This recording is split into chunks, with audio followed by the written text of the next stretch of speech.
Hello everyone. Ngayon po ay gagawa po ako ng biko, pero ayun, tapos ko na pong isain yung malagkit na bigas. Kaya ang gagawin ko na lang po ngayon ay ito po. Lunok kung tawagin po sa amin, dito ay latik.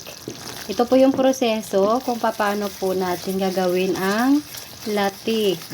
Dapat po hahalo-haloin na lang po natin ito, tapos dapat mahina lang po yung apoy para as you can see po, ayan, unti-unti na pong nakikita yung mantika niya at unti-unti na rin pong namumuo yung gata.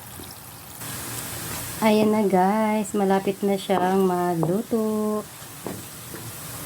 Ayan, or latik. Ayan guys. Ayan guys, pwede na siyang kuhanin. Ayan, ganyan lang po ang paggawa ng latik or lunok. Ito po siya, oh.